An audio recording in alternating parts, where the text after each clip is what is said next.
Hello, good afternoon. Welcome to News Today. We are coming to you live from our studios in Kokomlemle on your digital terrestrial TV because we're free to air on DSTV channel 421 and Go TV channel 144. We are your home of independent, fearless and credible journalism. This afternoon, state of Ghanaian universities uncertain as university teachers strike for a better pay enters week 4. Meanwhile, university students say they will embark on series of protests to ensure the return of their teachers to the lecture hall.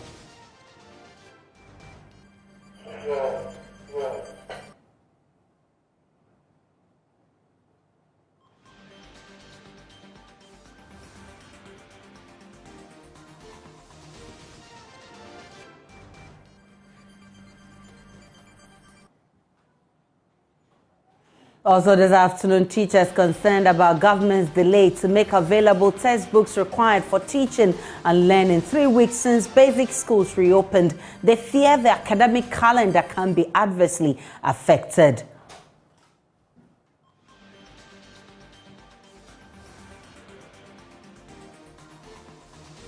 Plus, a political science lecturer at the University of Ghana, Professor Ransford Jampo, is calling for a total overhaul of the majority leadership in Parliament, describing the posture of the majority side as hawkish. We have excerpts of our latest Hotline documentary, Ghana's Hung Parliament, A Blessing or a Curse. My name is Aisha Ibrahim. Remember, we're streaming live on YouTube and all our social media handles at Joy News on TV. You can tweet at us with the hashtag News Today.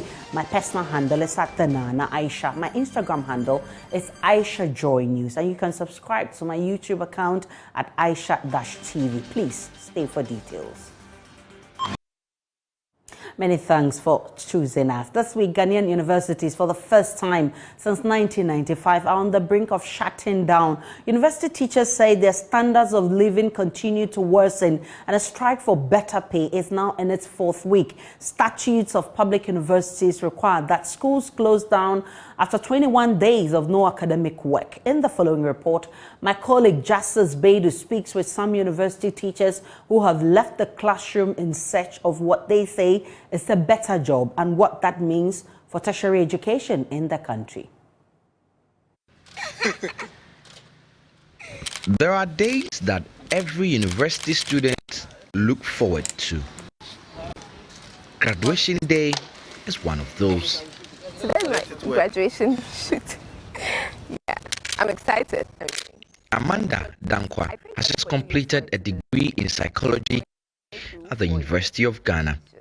I'm fulfilled that by the grace of God, I've been able to complete school. In her time here, she remembers several days when teachers stayed out of the classroom on strike, fighting for better conditions of work. Psychologically, you know that you're supposed to go to class and interaction with the lecturers sort of.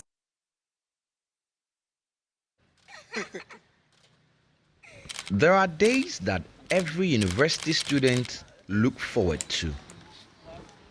Graduation day is one of those. Today's my graduation shoot. Yeah, I'm excited. Amanda Dankwa has just completed a degree in psychology at the University of Ghana. I'm fulfilled that by the grace of God, I've been able to complete school. In her time here, she remembers several days when teachers stayed out of the classroom on strike, fighting for better conditions of work. Psychologically, you know that you're supposed to go to class and interaction with the lecturers sort of helps to grasp some of the concepts. But because you have to do it on your own, you can't tell whether you're on the right track or not. It's just hard. It's just a struggle. Yeah. So let's just say I'm a model validation. I have come to meet Dr. Suleimana Idisa. He came to the Ghana Institute of Management and Public Administration, GIMPA, in 2016 to teach, and then to the University of Ghana. My take home came to about, I would say less than 5,000 Ghana cedis. The incentive to stay here got smaller by the day, the more frustrations I faced within the system. He had just earned his PhD in economics at the University of Missouri in Columbia, USA. 2 years after that, he left, went back to the US, and took a job as a banker. At the time I was living Legon, I'm taking home less than $1,000 a month, which means I made a whole lot more money being a graduate student than working in Ghana as a full-time lecturer. I was spending like 1/3 of my income on fuel alone, not to talk about rent and everything else that comes with, the stress of Accra living, right? Another friend of mine recently relocated to another institution from Legon, just on the basis of this kind of rising cost of living and standard income.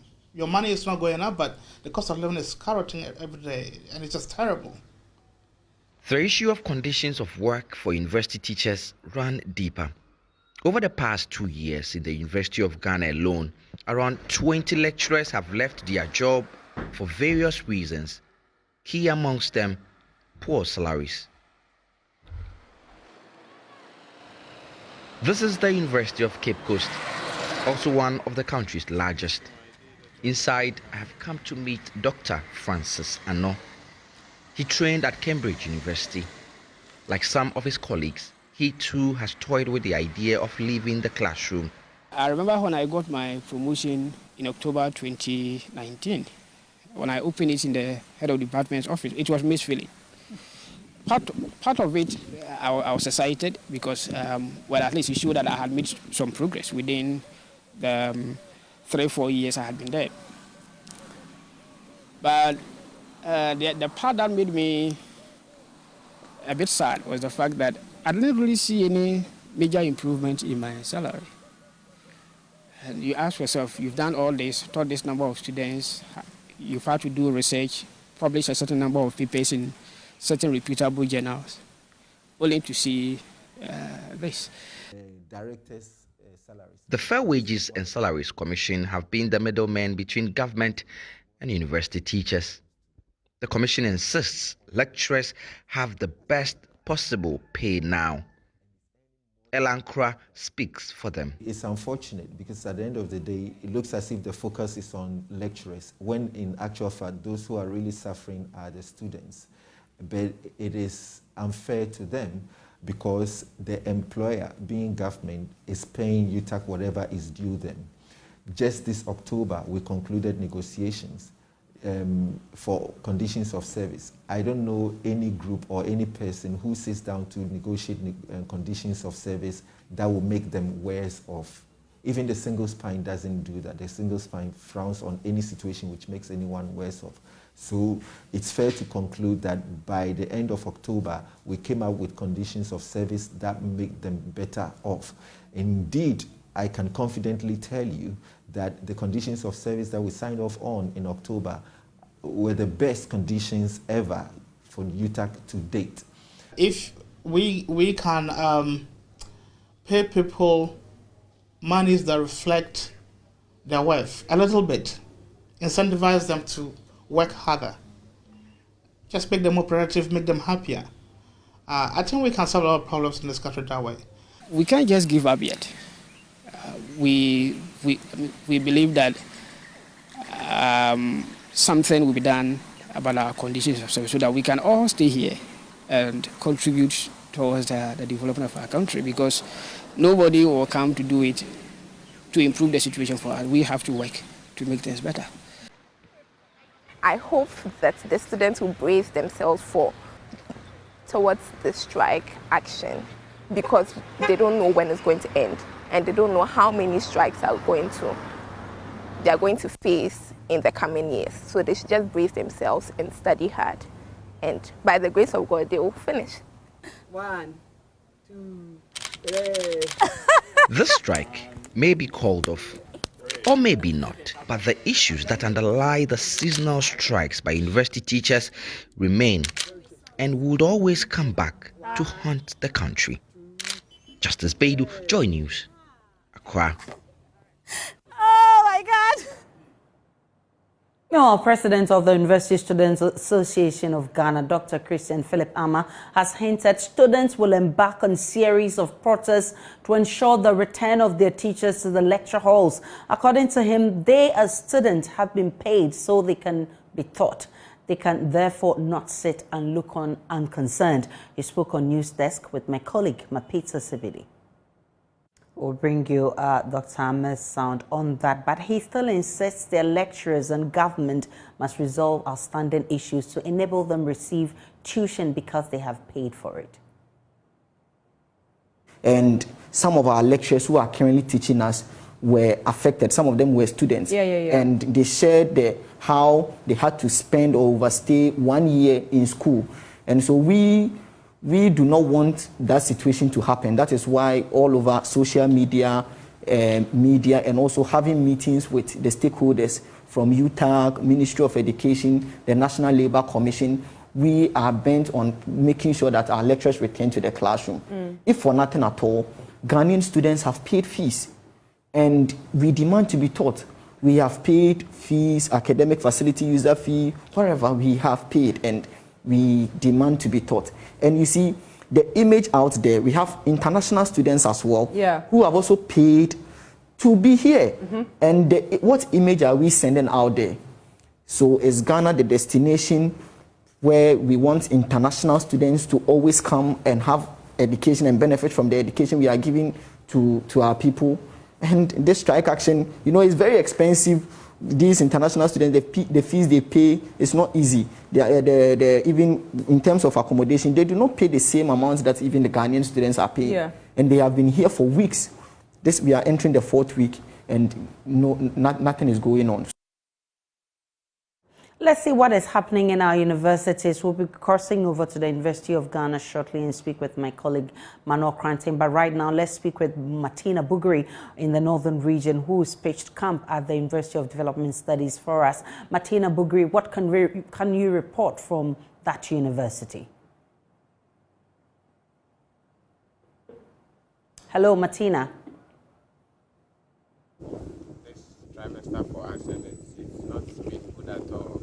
We've been on campus and there's no academic activity going on. We have told our parents that we are coming to school and we've been here and things are not going on well, so we are not so much happy about it. So if something could be done about it, we are pleading on the government to do something about it. There's a possibility that they could shut down, and if they shut down, it means that you have to start all over again.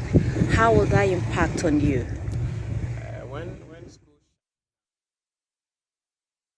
Martina Bugri is back on the line. Martina, what's the situation at the University of Development Studies as we speak?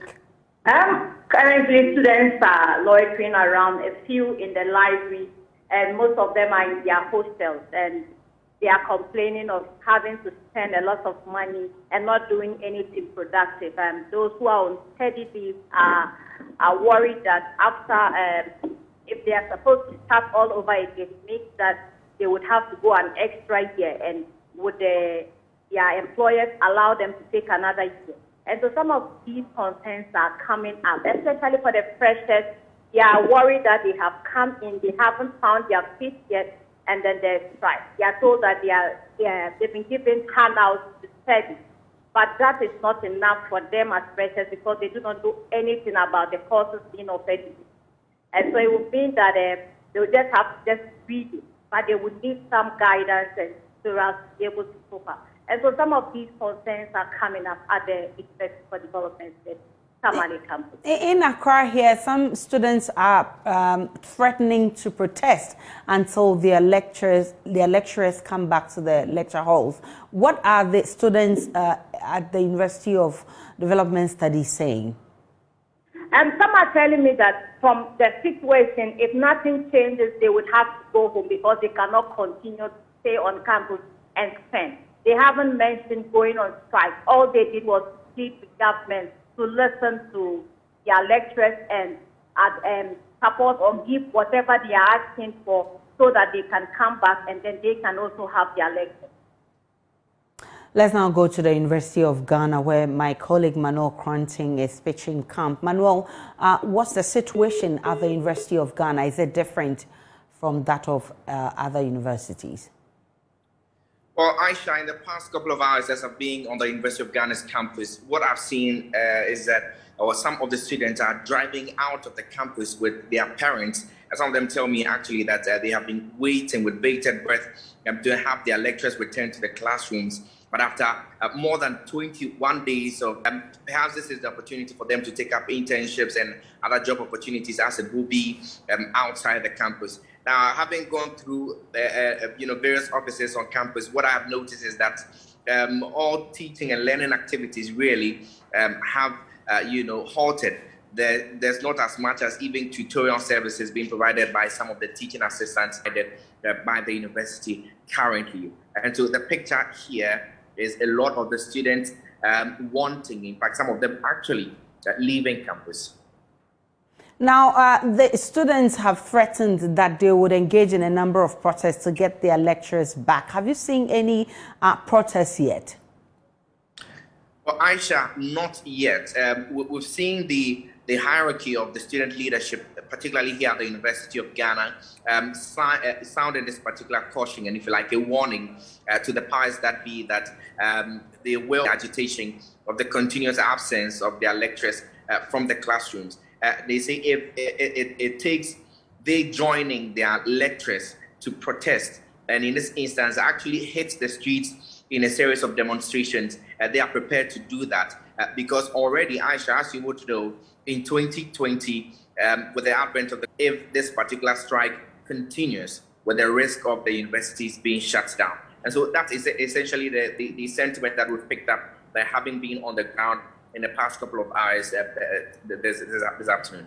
Manuel Kranting is a man at the University of Ghana, but at the University of Cape Coast, students have begun forming study groups available. While some have returned home, others are complaining their foodstuffs and the money given them by their parents are being exhausted needlessly. Richard Kwejo visited the campus. The University of Cape Coast, the campus is completely deserted. Most of the students have left and they are home now. Others are contemplating exhausting their full staff, and they fear that if they do not go home, they might completely spend every money that was given to them by their parent. For the university management, what they have done is to open the university's main library very early. The departmental library and the hall libraries have also the option of forming groups. So others have actually formed groups, and they have sought the assistance of some of their seniors to assist them in going through some of the materials they will be using during this semester. For the freshmen and women on campus, their wish was that the senior high schools, but that hasn't been the case. They are frustrated, they are dejected, they are like a flock of sheep without a shepherd, and they do not know what to do. We are begging, we are pleading. It's not easy for us here. Yeah, so that's what I can say. Campus is deserted. A lot of your guys are going home. Yes. Some have not even come at all. Yes. I mean, so every day out, we try to meet 2 hours or 3 hours. We start maybe the courses that we are studying, so that we took some slide for our seniors. Then they will teach us small, showing 1 or 2 things, so that you have to do before the lecture comes and come and teach us. Yeah, so we're hoping that you catch up with some small things so that the lectures come, everything flow. As I'm speaking to you, day in, day out, this is the money that you are expected to use. And as now, nothing is going on, we are spending, and it is actually affecting us. So with time, if the strike is not coming to an end, we'll surely go home. So we are appealing to government that it should listen to their concern and attend to them so that university lecturers and then talk about their issues so that they would return to the classroom. From the University of Cape Coast campus, my name is Richard Kwejo for Joy News. Let's now speak with Kwesi Kwarteng, who is the Public Relations Officer of the Ministry of Education, on the latest. Aisha, good afternoon. You keep changing my name from Kwesi to Kweku. Sorry about that. Maybe it's a prophecy that you become a minister. Yeah, hopefully I mean a prophecy. Thank you. Okay, so, back to the substantive issue. Of course, I mean, we at the ministry, we are more than worried looking at the situations in our various campuses. We have our brothers and sisters, our friends, also various campuses. And so if you look at the number one person who is really suffering headache, a very huge headache from what is happening is the Minister for Education, Dr. Yaosebitu. And I can confirm to you that we have had a lot of sleepless nights, of course, in our attempt to resolve this impasse. I can also confirm that there are a lot of engagements, of course, behind the scene, both official and non-official, not only from even the Minister of Education, but largely that have had to have some form of engagement, of course, I mean, all geared towards addressing the concerns of UTAG. And so I can say that that arrangement is still ongoing. We are still talking to UTAG to be able to make sure that at least there can be some level of flexibility on both parties. Warren is something that we wish it has not happened. We call it a very unfortunate situation. But Aisha, at the end of the day, we just need to still demonstrate leadership, get all parties on board. But what I can say now is that we, as a ministry, will continue to appeal to our friends who are teaching our brothers and sisters in the university, continue to still sound a word of appeal to them. That yes, their policy should also be conducted, I mean, in due process. I believe if you recall, recently the National Labour Commission ruled that the parties should get back to the negotiation table whilst we continue to negotiate. And of course, I mean, the laws are clear. You are unable to negotiate whilst you are still on strike. And so, yes, we also appeal that at least our professors that have also made such rulings on this, of course, with the whole aim that we are able to resolve what is happening. Nobody is benefiting from it. At the end of the day, students are losing, lecturers are losing, government is losing. And I'm not sure that is how we want our education system to be run. As you're hearing this afternoon, there's a lot of frustration at the campuses. Are you able to give us timelines as to when the lecturers will go back to the classroom? Aisha, I would have been glad to say that even today, our lecturers should get back to the classroom. But that would have been prejudicial to the very conversation and arrangement that one party says. You may also have to listen to the other party, and at the end of the day, get them to some level of flexibility, and then you build a consensus on. I can say that both parties, especially from UTAG, have been very collaborative. They've been supportive. Their posture has been that ultimately they will want government to resolve whatever outstanding issues that they have with government. And that is what the ministry, to make sure that we are able to resume full academic activities. And we are deeply concerned, and I can assure you that we are working on it. And all students, of course, are supposed to calm down, exercise patience. It's a very unfortunate moment that we find ourselves. But then, I mean, these labor issues are inevitable. Sometimes the magnitude of it is heightened, other times too is quite manageable. Because this afternoon, NAT has also been sharing some concerns. It's been 3 weeks since basic schools in the public sector reopened. Now, they're worried that serious academic work is yet to start. Textbooks required for teachers, president of the Ghana National Association of Teachers. He spoke on News Desk. See, when the teacher teaches the lesson, the child will need a reference material to do his or her homework, to read ahead of the next day's activity. But if the child is not having any reference material, and the teacher comes to class individual publisher textbook, it means the child will have no access to any reference material to learn. For the teachers, they have what we call the resource pack. Okay. So it guides them to deliver their lesson. Okay. But after the delivery of the lesson, the child will have to get that reference material. Yeah. Have what it takes to buy a laptop and even having this sophisticated gadget to help their children to learn at home. So the textbook is a primary source of reference to that child. Aisha, let me state that the delay, of course, I mean, in the printing and the distribution of textbooks is something that we are all not happy about. and is a very challenge that we'll continue to engage and address. But having said that, let me take the opportunity to also clarify primary 1 to primary 6. Of course, I mean, it complements with its own textbook. Whilst we do not underrate the significance and the importance of textbooks, I also have to state on record that if we look at this standard-based curriculum, it is not textbook-centered. That is a reversal to the old curriculum that we were using. This curriculum is not textbook-centered. But of course, it is not in a way suggesting that textbooks are also not important. Within the context of this implementation of this curriculum, textbook is only a supplementary reading material for the kid. And so teachers implemented a standard-based curriculum. We provided teachers with teachers resource pack. Of course, it ought to have also been complemented with the learners resource pack. But I mean, we keep learning from our past, from our mistakes, and then we keep addressing the challenges. It is a more reason why, if you look at the implementation of the Common Core curriculum scheduled to be implemented, I mean, for the JHS, admit that there has been delays in procurement issues, publication, quality assurance. We really have to do all due diligence. But I can assure you that I have personally contacted the procurement department, and of course, I know that around March, at least we will have the printing and the distribution season. They are going to get their textbooks delivered at their various schools. All right, so I want timelines. When exactly can you tell us? Yeah, that's what I'm saying. That I said I can confirm that March edition of the textbooks to the various schools. So March, yes. So the schools are likely to get it in March.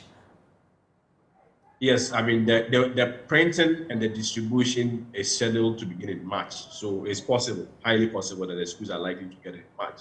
But I mean, it's at least it's scheduled to commence in March, so that March, a lot of the schools should be able to have their books. Oh, yes. But I think in March, the students will be going, the basic pupils will be going for break. The idea is about getting the books to their schools. Of course, that's why I reminded you that if you look at within the context of this standard-based curriculum, books, textbooks are supplementary reading materials for the kids. So that means that for the first term, that means that for the... Aisha, what I'm saying is that the books are going to reach them, hopefully. I mean, the entire process is scheduled to begin in March, right? And so we are looking at March and probably beyond. But what is most important is that we are going to get textbooks to them. And I mean, it's also going to help as a supplementary reading and learning material. Of course, I mean, if you want to do as to whether they are in the house, as to whether they are in school, the most important thing is that they said were proactive and provided the teachers resource pack that the teachers are using. And within the context of this standard-based curriculum, that is what the curriculum requires for teaching activities. It is only when the students may want to do their own supplementary reading that is when the textbooks become very important. And I can assure you that I've contacted the procurement department, and plans are far advanced with the textbook to this. I'm grateful for your time. Kwesi Kwarteng is spokesperson for the Ministry of Education. And to other issues, the political science lecturer at the University of Ghana is calling for a total overhaul of the majority leadership in Parliament. Professor Jampo, who described the posture of the majority side as hawkish, insists they must be relegated to the backbench, arguing that the pronouncement of the leadership frustrates or occurs. Here are excerpts of that documentary.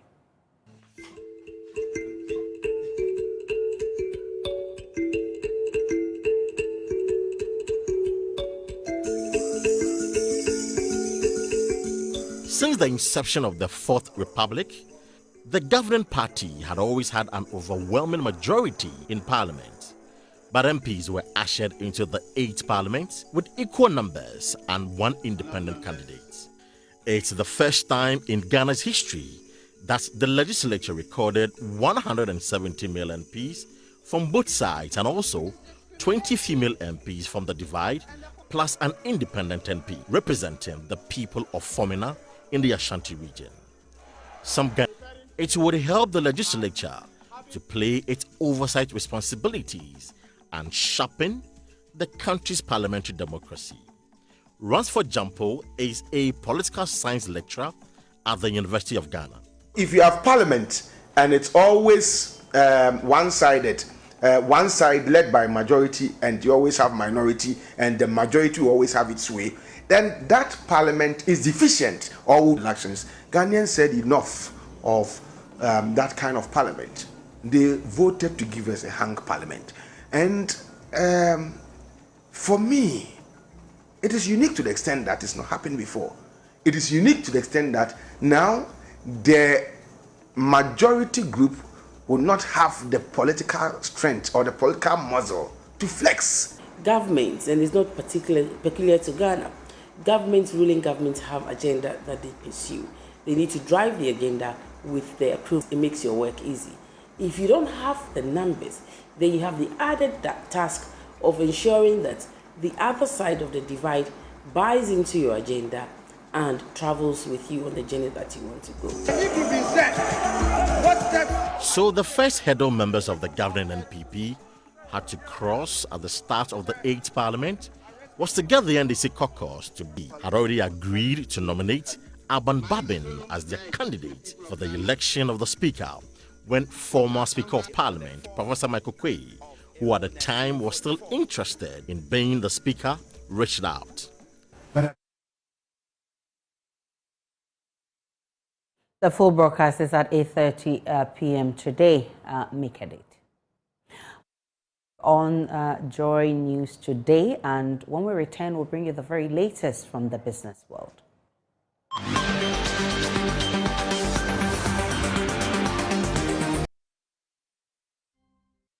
Hi, good afternoon. Welcome to Business. My name is Darryl Kwao.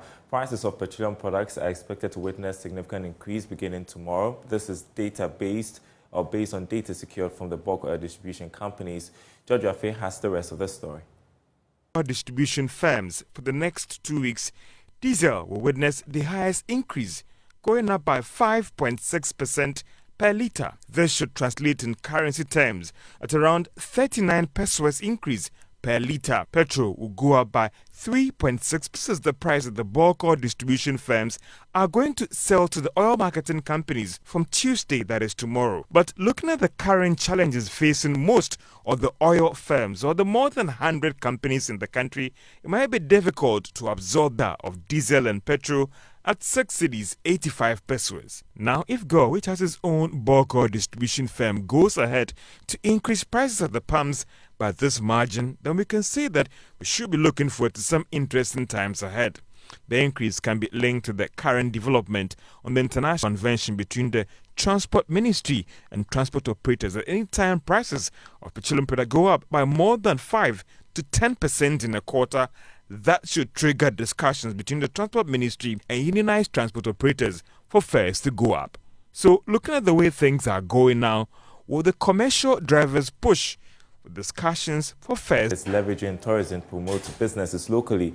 According to its Chief Executive Officer, Nanaya Amwayabwa, the company will partner corporate institutions to entice customers. Here's more.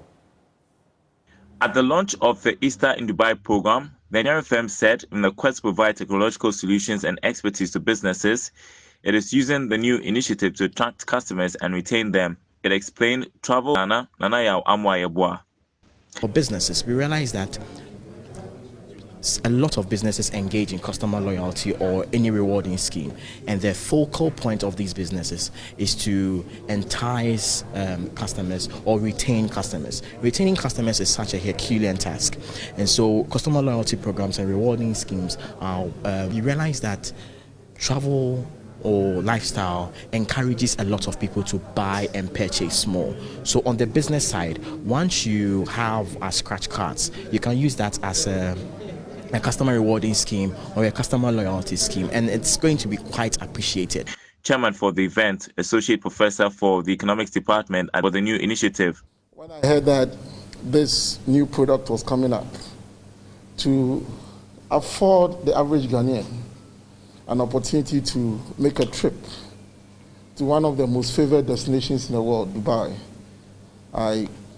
it's important that we go beyond, or we look beyond COVID. COVID, I'm very certain, has come to stay. We are lucky that the impact on our life seems to be becoming less severe. The mutations are going to get to a point, it's going to turn into something like a common cold. Individuals whose resolution is to pioneer a renaissance of technology development and delivery in Africa. The raffle runs on the National Lottery platform. And there's more business news coming up at the top of the hour on the marketplace. Up next, sports. And that's how we wrap up Joy News today. My name is Aisha Ibrahim. Many thanks for watching. Enjoy the rest of our programs.